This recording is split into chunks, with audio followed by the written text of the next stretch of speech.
Queridos amigos e amigas, bem-vindos ao novo episódio do podcast Vozes da Lei.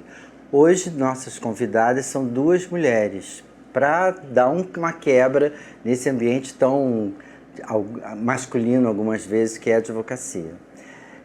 Vamos conversar com a Caroline Albernaz e com a Daniela Galvão, que são sócias no escritório Albernaz Galvão Associados. Nossa conversa vai rodar um pouco por vários temas, principalmente o tema da mulher na advocacia, que hoje cada vez mais é presente. Elas buscam novos espaços e lutam pelo poder, principalmente dessa presença, de poder disputar com os homens em pé de igualdade. Caroline, primeiro você, o que te levou ao direito? Foi uma questão familiar da sua casa? Você tinha advogados na sua família ou foi uma escolha sua? Não, curioso porque eu sou filha de funcionário público, meu pai é militar, minha mãe é dona de casa e desde que eu me entendo por gente, eu queria ser advogada. E se você me perguntar, mas por que, da onde essa vontade? Eu vou te dizer que talvez porque eu sempre gostei de falar em público.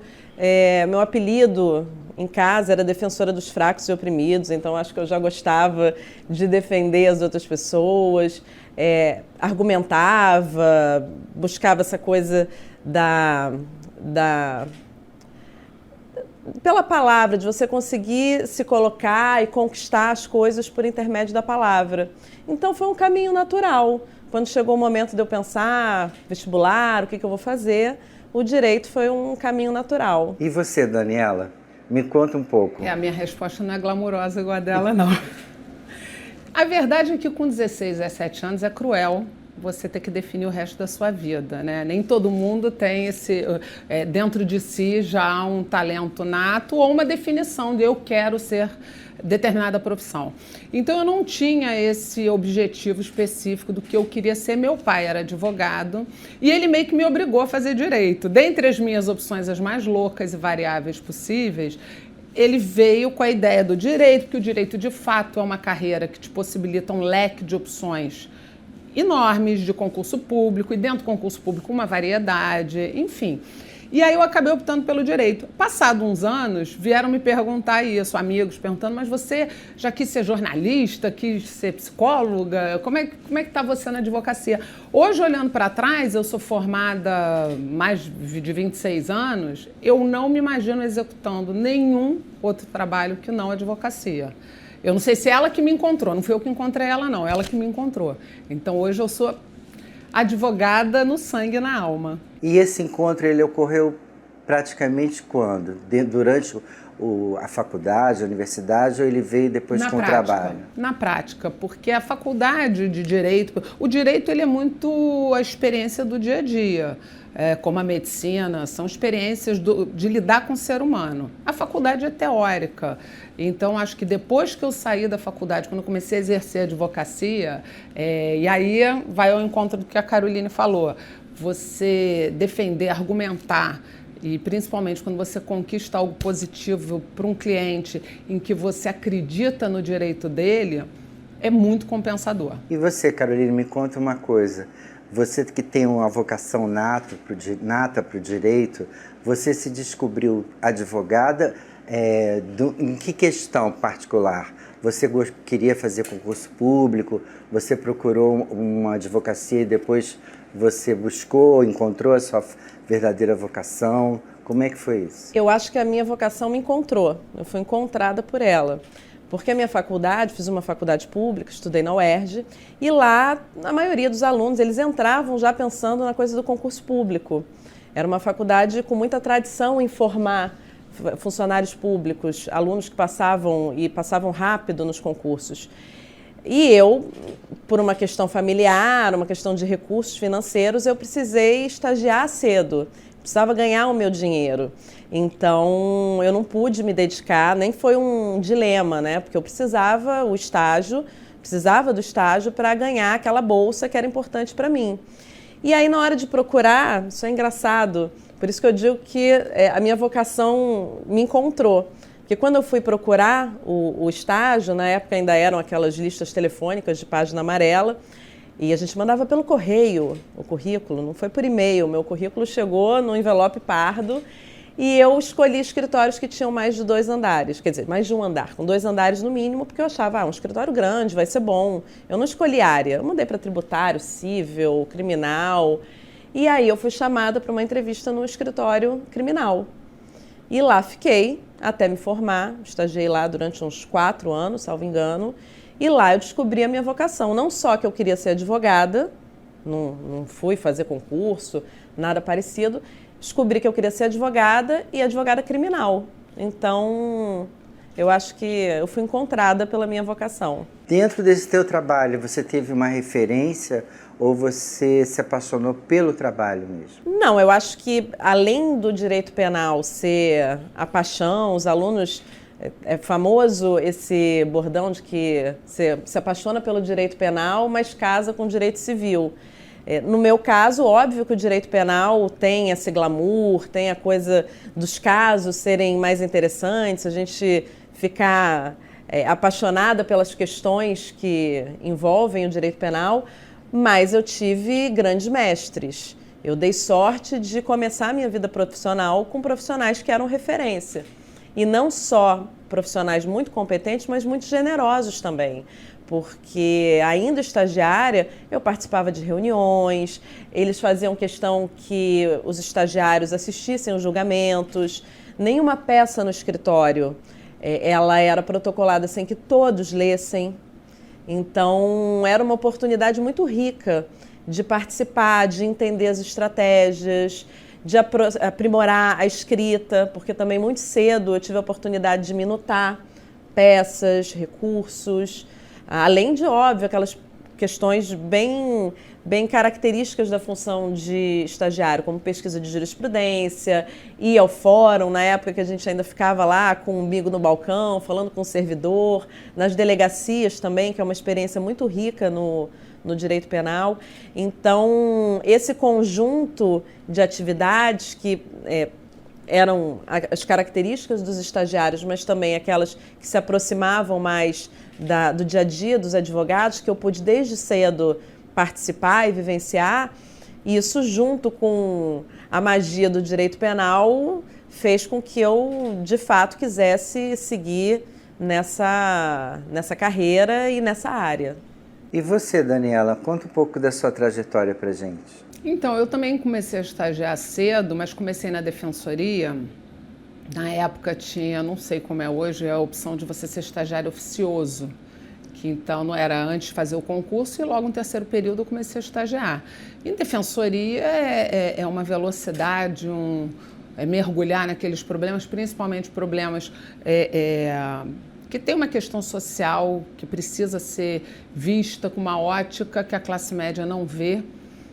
Aí eu fui me apaixonando pelo direito civil, já imaginava que eu fosse seguir pelo direito civil.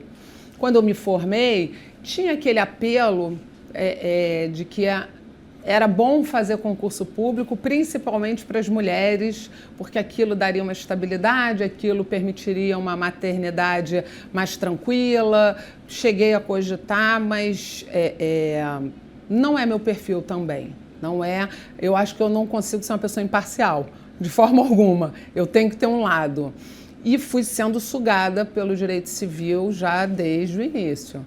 Mergulhei nele de cabeça. E quando vocês se encontram? Porque é muito diferente, né? Você vê um escritório de advocacia onde 2 mulheres são sócias. Você vê que tem um escritório que 10 homens são sócios e tem 2 ou 3 mulheres. Mas não que 2 mulheres são sócias e tocam esse ambiente, né? Disputam espaços com outros grandes escritórios e são mulheres. Como é que vocês se encontraram? A gente se encontrou num outro escritório, num outro momento de vida de nós duas, que eu não era sócia, a Caroline era sócia, e a gente aprendeu a se respeitar muito porque a gente também trocava. A Carol às vezes chegava na minha sala, expunha alguma questão, eu abusadamente opinava, ou lia um texto, e aí começou já a admiração. Já nasceu uma admiração, acho que de lado a lado, então a gente reputava uma outra muito competente. Em determinado momento, foi crescendo uma amizade, obviamente, você, ambiente de escritório, eu via mais Caroline e a mim do que os nossos filhos.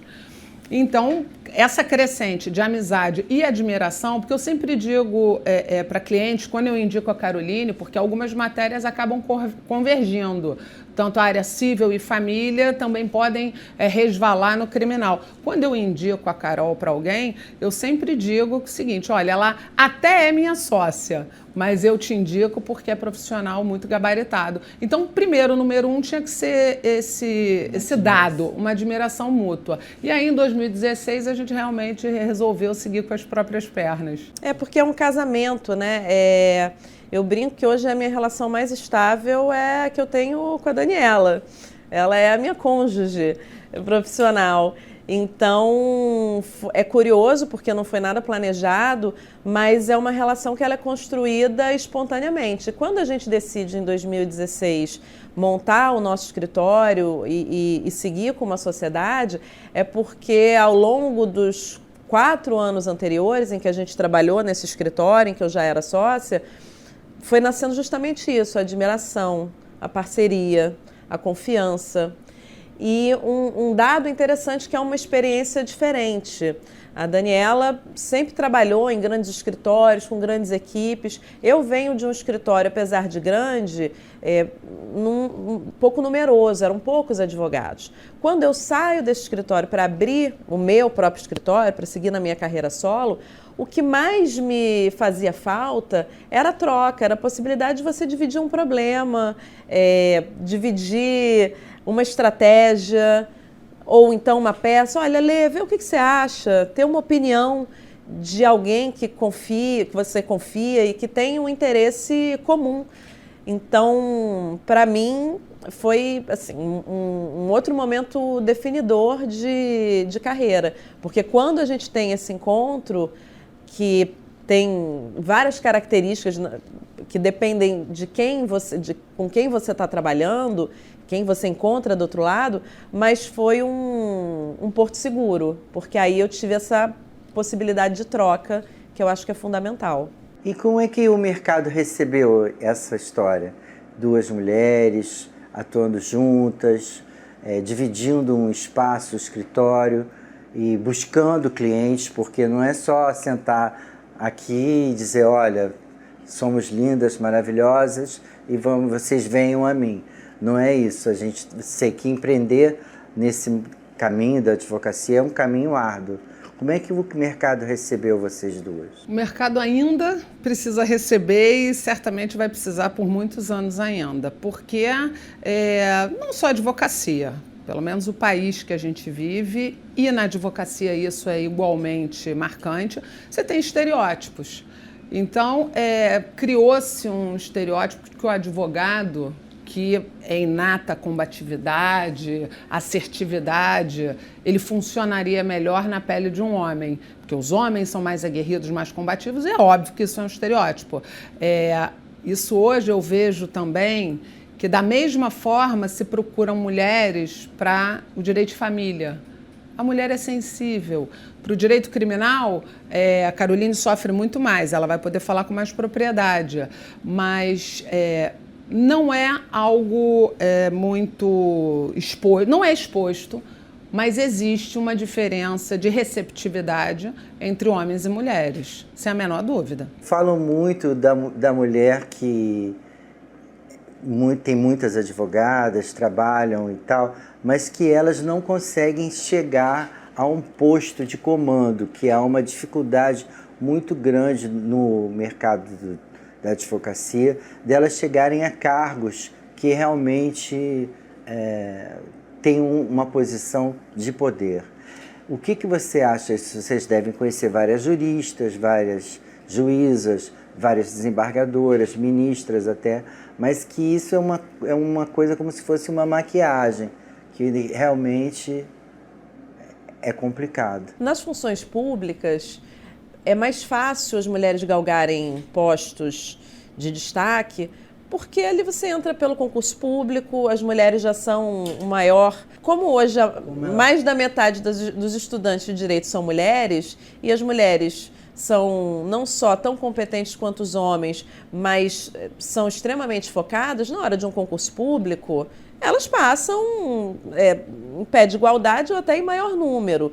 Então, nos tribunais, nos órgãos da justiça, no Ministério Público, Defensoria, você tem muitas mulheres e essas mulheres se destacam como um crescimento natural de carreira. Na advocacia, isso já é mais difícil, porque os clientes, as reuniões com os clientes, as parcerias entre colegas, elas são feitas, em geral, em clubes, em rodas de amigos.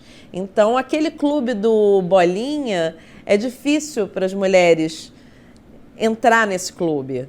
E muitas vezes é isso que prejudica, porque, é o retrato da sociedade.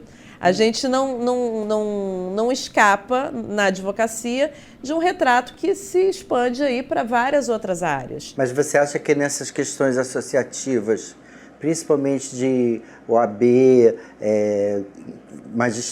magistério, tudo isso dentro da advocacia, a mulher ela tem essa dificuldade de principalmente se reunir entre elas? Hoje a OAB tem cota de paridade para homens e mulheres ingressarem como conselheiros da entidade.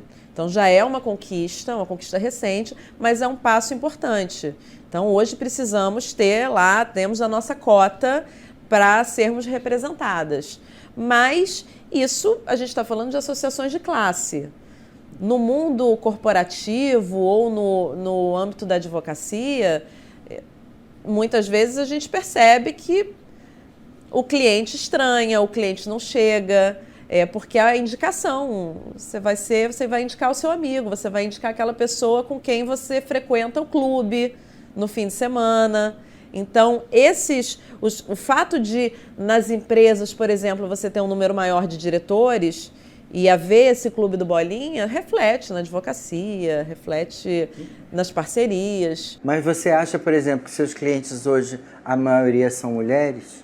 Não, hoje não.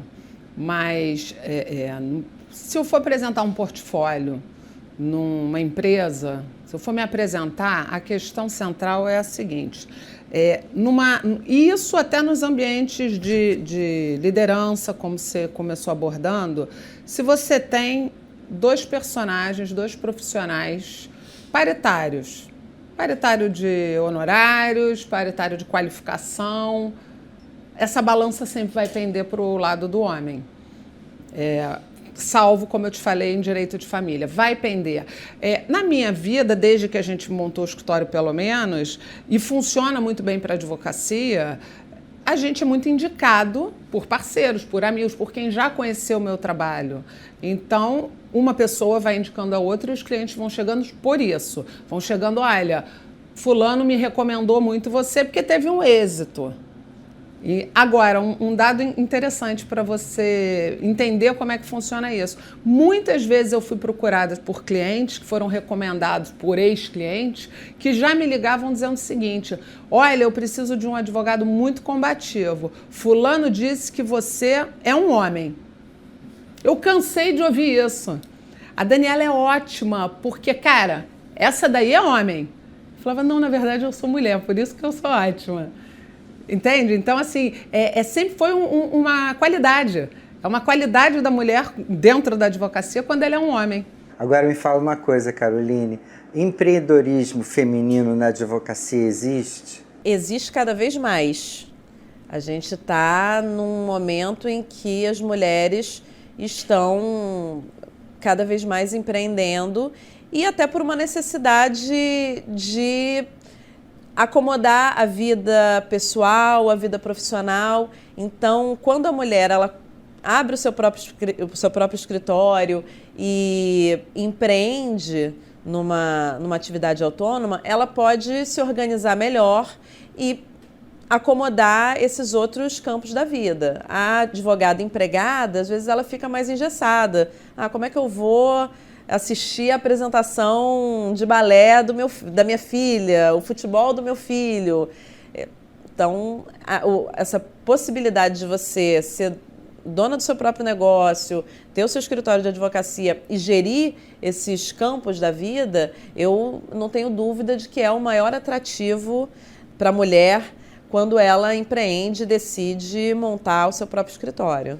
Você acha que as mulheres na advocacia, na verdade até que já queria ter falado isso anteriormente, elas têm não uma união, mas nem um sindicato, mas elas se ajudam, elas percebem que a outra mulher é tão competente quanto os homens, então por que não indicá-la?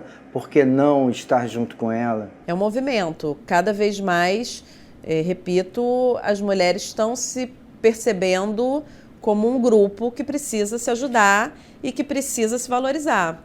Então, nos ambientes acadêmicos, na OAB e amigas de faculdade, eu vejo que tem esse movimento de se indicar, privilegiando o fato de a indicação alavancar uma outra mulher, uma outra pessoa que, né, não está nesse clube do Bolinha que eu falei. Aqui no Brasil há uns 17 anos que existe a Lei Maria da Penha, né? E eu queria saber a posição de vocês quanto a essa lei, principalmente como você estava falando de questões associativas, de mulheres defenderem seus direitos, de estarem juntas, se essa lei que teve alguma mulheres e homens conversando sobre a formação da lei, se ela atende hoje, 17 anos depois, às mulheres. Olha, a Lei Maria da Penha é um grande avanço legislativo em prol da defesa das mulheres. Isso não há a menor dúvida. É uma lei assim, primorosa e é um avanço social indiscutível. Eu acho que o que hoje está em pauta, e aí a Daniela pode falar do ponto de vista do direito de família, que recebe um reflexo muito grande dessa lei, é que precisamos aprimorar a sua aplicação, porque há muitas distorções e são distorções que descredibilizam a lei. Então, o que está posto, as regras e a intenção do legislador é extremamente louvável. Só que agora é preciso aprimorar a aplicação para que não ocorram desvios, não ocorram deturpações que não interessam à proteção da mulher. No direito de família a gente tem se deparado muito com isso e reparo, isso é muito expressivo, obviamente, em classes sociais mais abastadas, que têm o conhecimento da lei, que têm o conhecimento do que pode fazer com essa lei nas mãos e desvirtuam. Não há dúvida que isso é um percentual muito pequeno da utilização da Maria da Penha. A Maria da Penha, ela é absolutamente necessária, principalmente nas classes mais desfavorecidas que são entregues a situações de violência muito mais frequentes.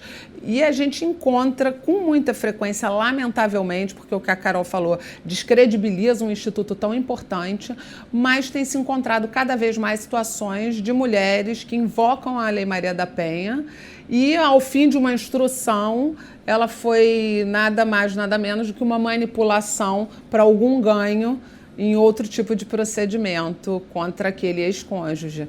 Então, nada melhor do que o aperfeiçoamento e, principalmente, é uma análise casuística. Não existe uma aplicação global, existe o caso a caso, é uma relação humana.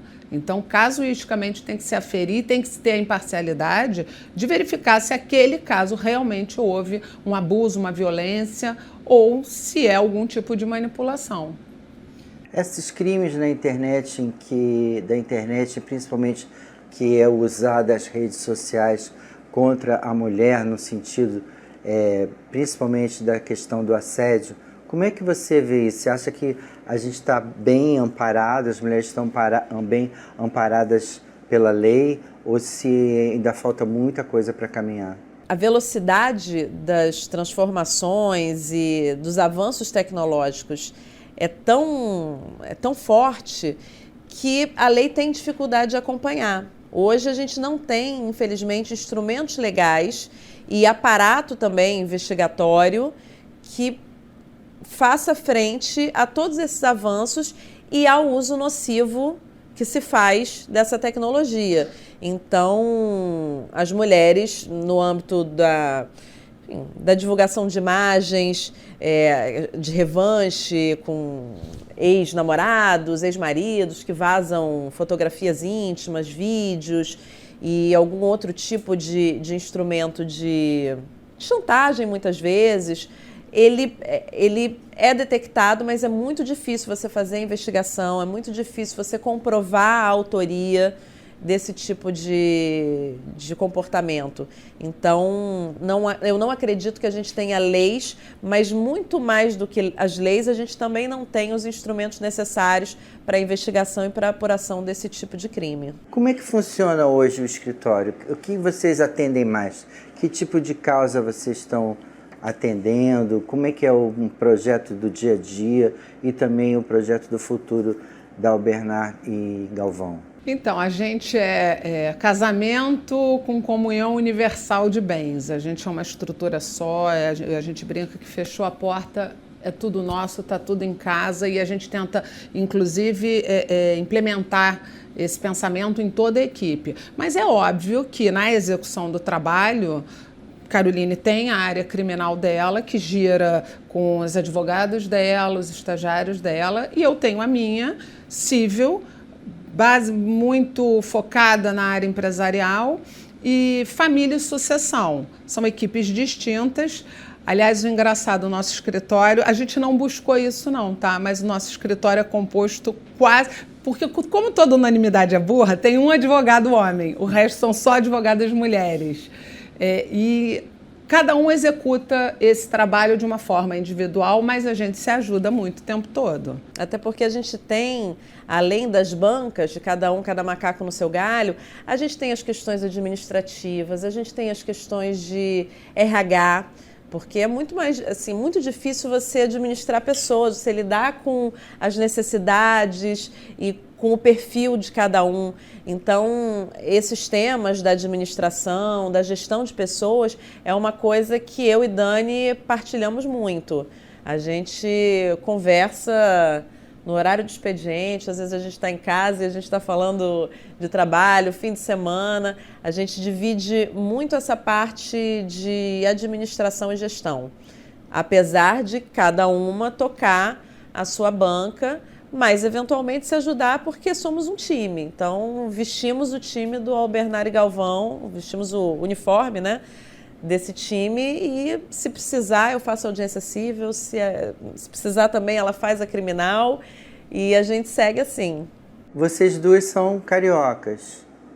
Eu queria saber de vocês, assim, o que vocês entendem e que precisamos nós para termos a nossa cidade mais fortalecida em diferentes aspectos, principalmente nessas questões de política pública. Olha, eu sou uma carioca de coração, porque eu nasci em Brasília e vim para cá com 16 anos, mas a maior parte da minha vida já moro aqui. E por uma crença de política e de vida, eu acho que não existe nenhum tipo de avanço econômico se ele não vier acompanhado do avanço social. Então, para que a gente possa ter uma sociedade produtiva, uma cidade com justiça, com segurança, a gente precisa ter educação, a gente precisa ter investimento forte na educação, investimento em programas de moradia, de saneamento, e isso é a base para que a sociedade possa avançar e a gente ter uma cidade melhor. Com certeza, eu assino embaixo da Caroline. Eu acho que não há uma visão já há muitos e muitos governos, enfim, sempre os governos são voltados para um bem-estar de classes mais favorecidas. A gente focando no Rio de Janeiro, o Rio de Janeiro, lugar comum a gente falar, comentar, conversar o quê? Você tem uma realidade na zona sul da cidade, uma realidade, inclusive, de conservação, de embelezamento, de serviços públicos bem prestados e de violência. Lá as coisas funcionam. Conforme a gente vai caminhando para dentro, para o subúrbio, para a Baixada Fluminense, isso vai se tornando cada vez mais raro. E não existe nenhuma política pública, principalmente de segurança, não existe. É uma parte do Rio de Janeiro esquecida. E como a Carol, eu não acredito num crescimento de cima para baixo. O crescimento tem que ser de baixo para cima.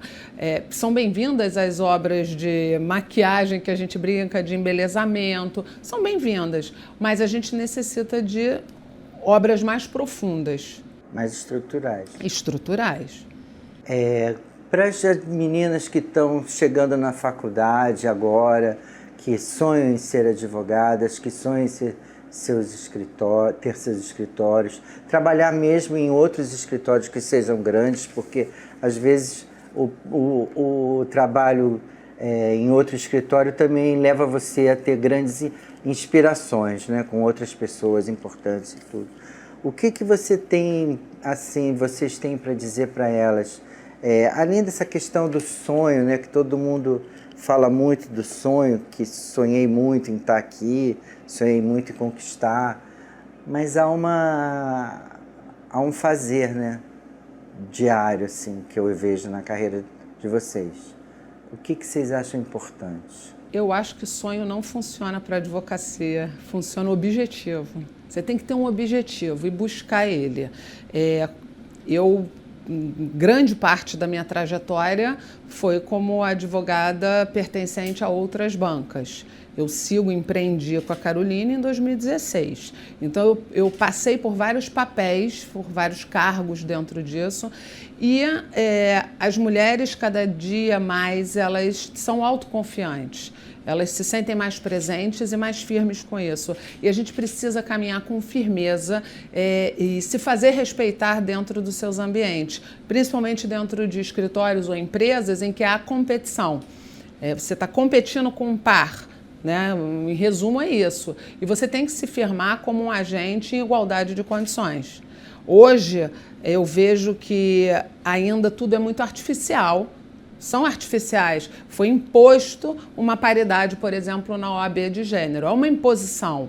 E foi uma complexidade formar um conselho de 80 mulheres e 80 homens. Por quê? Porque as mulheres não têm expressão ainda na carreira.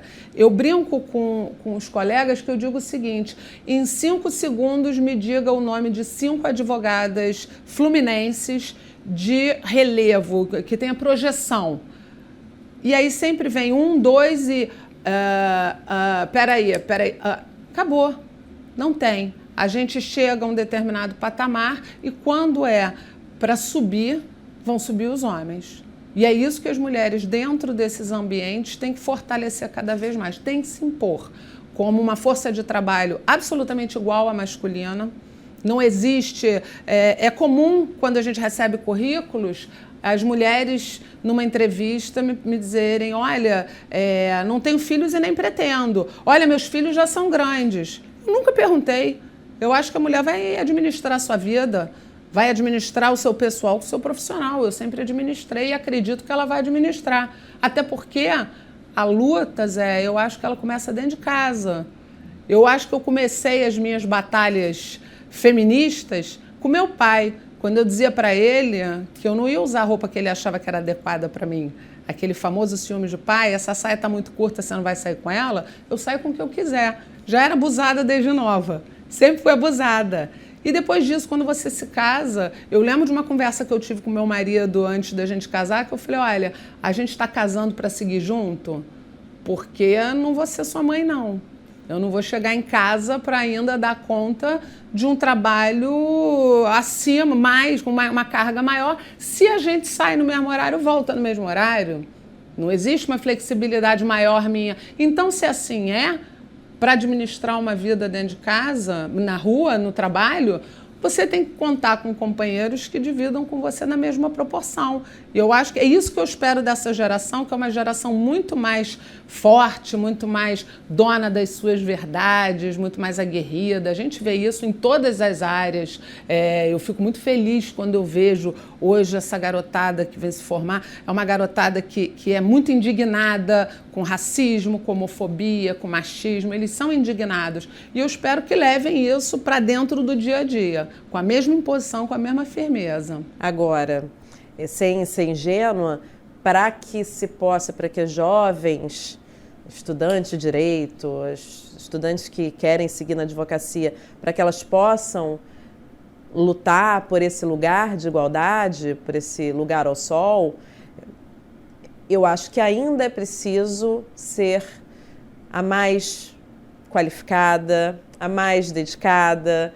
Então, não basta ser tão boa quanto, é preciso ser mais do que os pares. Então, o meu conselho, o que eu recomendo, é que se dedique muito, que estude, que se entregue para o seu objetivo. Quer ser uma advogada? Então, seja uma boa aluna, faça boas relações na faculdade, seja conhecida pelos professores como uma aluna interessada, faça também contato com seus colegas, porque seus colegas da faculdade hoje serão seus colegas do mercado amanhã. Estude línguas, leia muito, e eu não estou falando de livros jurídicos, esses tudo bem, eu preciso ler, mas eu posso ler diante de um caso específico, pesquisar. Leia literatura, saiba escrever bem. A palavra é a arma do advogado. Então, sabendo usar bem a palavra, você vai conseguir desatar muitos nós. E para usar bem a palavra, é preciso ler muito. Então, se especialize, estude, leia e busque com afinco esse objetivo, que é se destacar na posição e na carreira que foi escolhida. Muito obrigada a vocês duas, amei estar com vocês. Essa conversa foi bem bacana, acho que foi bem importante para nós do Vozes da Lei termos essa visão feminina do assunto, já que tivemos outras entrevistadas, mas sempre sem essa cumplicidade. Gostei muito, agradeço a vocês. Eu que agradeço. Peço a vocês que não se esqueçam de ativar o sininho das notificações e também dar o like e curtir e se inscrever no nosso canal no Vozes da Lei. Até o próximo episódio, obrigado, até lá.